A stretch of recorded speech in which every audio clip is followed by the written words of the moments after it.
Shalom, shalom, bien-aimés frères et sœurs, que le Seigneur vous bénisse. Bon et excellent week-end à tous.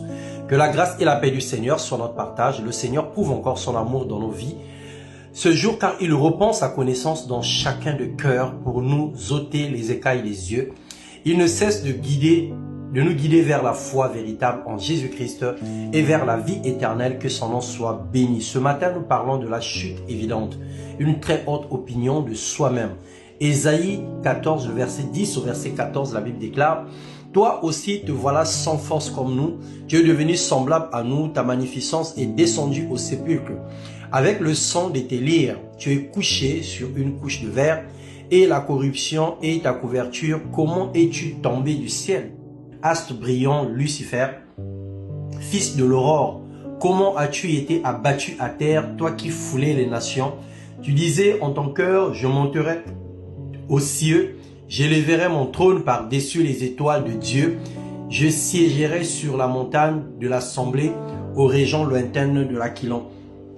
Je monterai sur les hauteurs des nues, je serai semblable au Très-Haut. Bien-aimés dans le Seigneur, personne n'est à l'abri de la chute. Nous avons au-dessus de nous une autorité suprême qui est Dieu, le Père et le Seigneur Jésus-Christ et le Saint-Esprit, par qui nous avons été scellés pour le jour de la rédemption. Que tout homme se soumette aux autorités supérieures, car il n'y a pas d'autorité qui ne vient de Dieu, et celles qui existent ont été mises en place par Dieu. Romains 13, le verset 1 à 3 nous dit la parole de Dieu. Le Seigneur Dieu a également délégué une autorité indirecte au travers des personnes qui ont une responsabilité sur nos vies. À chaque fois que nous voulons à chaque fois que nous voulons nous faire égaux à l'autorité, toutefois, lorsque nous défions nos supérieurs, quand nous marchons à l'encontre de leur autorité, l'orgueil gagne nos cœurs et nous chutons de façon vertigineuse. L'arrogance précède la ruine et l'orgueil précède la chute, nous dit les Proverbes 16, 18 à 20. Le diable a été orgueilleux pour vouloir se faire égal à Dieu. L'orgueil est donc la nature du diable. Toute personne qui marche dans la désobéissance est un enfant du diable. De quel côté es-tu aujourd'hui? Revisons nos vies, réconcilions-nous avec Dieu et marchons dans l'obéissance.